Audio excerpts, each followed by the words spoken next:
नमस्कार. सत्कार न्यूज 24 मध्ये आपले स्वागत आहे. अमरावती जिल्हा स्त्री रुग्णालयातील नवजात बालकांच्या मृत्यू प्रकरणावरून आता राजकारण चांगलेच तापले आहे.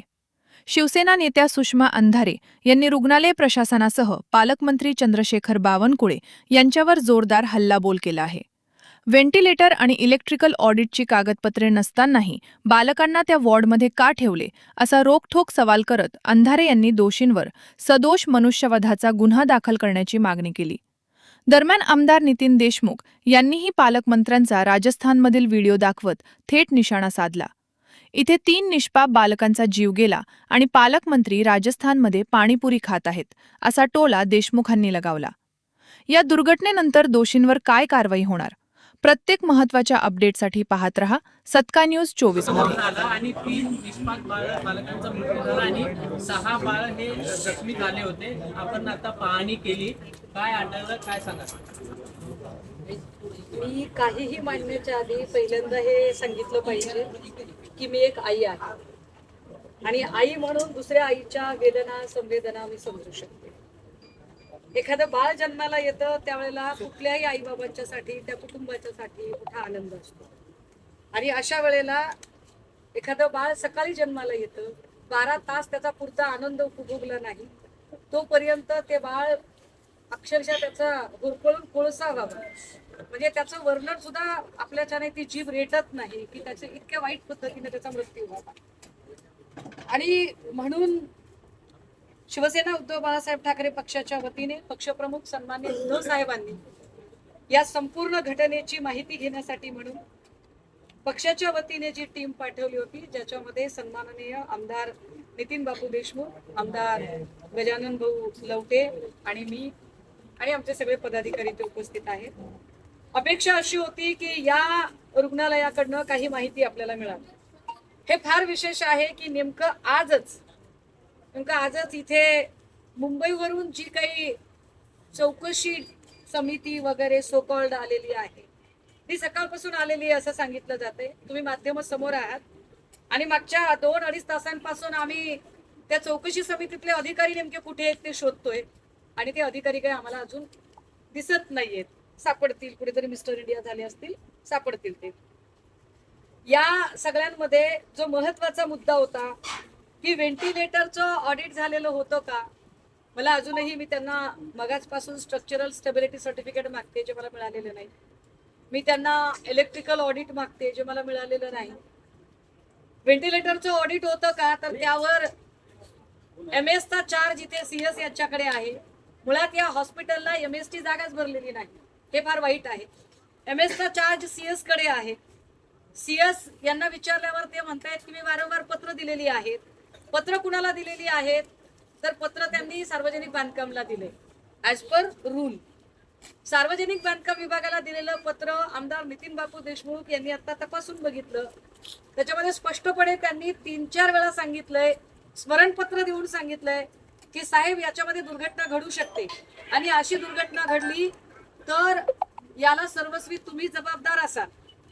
याच्यामध्ये सगळ्या प्रिंट आणि डिजिटल माध्यमांच्या इलेक्ट्रॉनिकच्या सगळ्या पत्रकारांनी कृपया हे लक्षात घ्यावं की व्हेंटिलेटरची स्थिती खराब आहे, या संबंधाने त्याचं ऑडिट करून घ्या. याची 5 पत्र पालिका आयुक्तांनी दिली आहेत. त्याच्यावर स्मरणपत्र MS चा चार्ज घेणारे CS असणारे राऊत यांनी बांधकाम विभागाला दिलं आणि बांधकाम विभागाला सांगितलं की दुर्घटना घडल्यास तुम्ही जबाबदार असाल.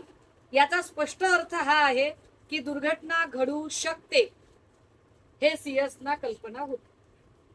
त्याचा पहिला अर्थ हा आहे की दुर्घटना घडू शकते हे CS ना माहित होतं आणि दुसरा अर्थ हा आहे की जर दुर्घटना घडू शकते हे तुम्हाला माहित होतं तर मग अशा ठिकाणी तुम्ही बाळ का ठेवली, तुम्ही त्या नवजात अर्भकांना तिथे ठेवण्याची रिस्क का घेतली, का तुमच्यावर सदोष मनुष्यवधाचा गुन्हा दाखल केला जाऊ नये. एक. दुसरं असं की जर पत्रामध्ये स्पष्ट सांगितलंय की सार्वजनिक बांधकाम विभागाला की तुम्ही ह्याची लवकर आम्हाला तपासणी करून द्या, ऑडिट करून द्या, मेंटेन करून द्या आणि नाही केलं तर झालेल्या दुर्घटनेला जबाबदार तुम्ही असाल, तर आता इन्चार्ज असणाऱ्या CS साहेबांनी तात्काळ या संबंधित डिपार्टमेंटच्या अगेन्स्ट FIR दाखल करणं अपेक्षित होतं, जी FIR अजूनही झालेली नाही. 2. या सगळ्या घटनेमध्ये मी जितक्या पण वेगवेगळ्या डीनशी बोलते, डॉक्टर्सशी बोलते, ज्यांचे मल्टी स्पेशालिटी हॉस्पिटल्स आहेत, जिथे की या सगळ्या प्रकारचे इक्विपमेंट्स असतात, त्यांच्याशी बोलते. त्याच्यानुसार व्हेंटिलेटरचा स्फोट होत नाही. व्हेंटिलेटरचा स्फोट होत नाही. महत्वाचं, शिल्लर कंपनी ही त्यातली त्यात चांगली कंपनी आहे असं सगळे सांगतात. जर हे असं असेल तर मग स्फोट का झाला, तर त्याचं कारण जे दिसतं ते अतिशय म्हणजे काय म्हणता येईल की लोकल पद्धतीने केलेली वायरिंग, लोकलच्या ठेकेदारांकडून करून घेतलेलं काम. म्हणजे निविदेवर काम लाखो रुपयांचं दाखवायचं आणि तेच काम काही हजारांमध्ये उरकायचं, या पद्धतीने केलेलं काम. पण यावर आता CS साहेबांशी बोलल्यावर त्यांचं असं म्हणणं आहे की संबंधित काम, मी आपल्याला आठवण करून दिली पाहिजे की 9 मे 2021 भंडाऱ्यामध्ये जी दुर्घटना झाली होती अशाच पद्धतीची, ज्याच्यामध्ये 17 बालकं होती, 10 बालकांचा मृत्यू झाला होता. त्यावेळी तिथे तात्काळ घटना कळल्यानंतर तत्कालीन मुख्यमंत्री सन्मान्य उद्धव साहेब त्या ठिकाणी पोहोचले. नुसते पोहोचले नाही, जाग्यावर 4 अधिकाऱ्यांना तात्काळ डिसमिस केलं गेलं, पदच्युत केलं गेलं त्या 4 जणांना. इथे मुख्यमंत्री तर सोडाच सोडा, पण ज्यांना मुख्यमंत्री पदाचे डोहाळे लागलेले आहेत, असे गुडघ्याला बाशिंग बांधलेले भावी मुख्यमंत्री श्रीयुत बावनकुळे इकडे फिरकलेच नाहीत. हे किती विशेष आहे. बावनकुळे यांनी डीपीडीसीच्या बैठका घेणं अपेक्षित आहे. त्या डीपीडीसीच्या बैठकीमध्ये यांनी प्रस्ताव ठेवणं अपेक्षित आहे. CS राऊत यांचं म्हणणं आहे की आम्ही प्रस्ताव ठेवलाय आणि वारंवार ठेवलाय, पण त्या प्रस्तावाच्यासाठी ज्या आवश्यक पुढच्या तरतुदी आहेत, पूर्तता आहेत, त्या पालकमंत्री म्हणून श्रीयुत बावनकुळे यांनी करणं अपेक्षित आहे, पण ते त्यांनी केलंच नाही. कदाचित इकडे आल्यावर त्यांना ह्या सगळ्या कामांच्या पेक्षा त्यांच्या पक्षातले तोडणे फोडणे, अधूनमधून काय कशिनो विशिनो जे काय असेल ते, त्या कामांमधनं वेळ मिळाला नसेल. पण या सगळ्या हलगर्जीपणामुळे लेकरांच्या जीवाशी जो खेळ झालाय. मी त्यांना मागितलेल्या डॉक्युमेंटमध्ये रेन हार्वेस्टिंग सर्टिफिकेट नाही मिळालेलं, इलेक्ट्रिकल सेफ्टी सर्टिफिकेट नाही मिळालेलं, याच्यातलं स्ट्रक्चरल स्टॅबिलिटी सर्टिफिकेट नाही मिळालेलं, ऑडिट का होऊ शकलं नाही याची कारणं अजूनही समाधानकारक मिळालेली नाही. चौकशी समितीच्या आयुक्तांची 2 आमदारांच्या सह पक्षाचे सगळे पदाधिकारी आणि आम्ही सगळी माणसं मागच्या 3 तासापासून आपल्या सगळ्यांच्या समोर त्यांना फोन करतोय आणि त्यांची वाट बघतोय. त्यांचा पत्ता नाहीये. सगळ्यात गमतीदार गोष्ट, ही सगळी कागदपत्र दाखवणारे जे क्लिनिकल मधले श्रीयुत राजेश जी आहेत, यांच्यावर ऑलरेडी लाचलुचपत प्रतिबंधक विभागाची कारवाई झालेली आहे. एखाद्यावर जेव्हा ACB ट्रॅप करतं तेव्हा ट्रॅप ज्या ठिकाणी केलेला आहे तिथून वेगळ्या जिल्ह्यामध्ये त्याला जर नव्याने ड्युटी द्यायची असेल तर वेगळ्या जिल्ह्यात द्यावी लागते. परंतु या जे क्लिनिकल मधले आहेत महाशय, यांना इरविन मध्ये ट्रॅप केलंय महज 1000 रुपयांच्यासाठी. त्याने 1000 रुपयांच्या वरच ये ह्याचं सर्टिफिकेट देतो आणि त्याचं सर्टिफिकेट देतो. इरविन मध्ये यांना ट्रॅप केलंय आणि 500 मीटर अंतर सुद्धा नाहीये. इथं लगेचच त्यांना डफरीन मध्ये पोस्टिंग मिळाले. हे कुठले राजकीय आशीर्वाद असतात? असं कोण करतं? अशा पद्धतीने जर काम झालं तर गोरगरीब, कारण या हॉस्पिटलमध्ये येणारा जो क्लास आहे तो पेइंग क्लास, जर हायेस्ट पेइंग क्लास असता तर तो इकडे आला नसता. म्हणजे ही गरीबाची लेकरं आहेत. गरीबाच्या लेकराचा जीव गेला तर यांना काही फरक पडत नाही.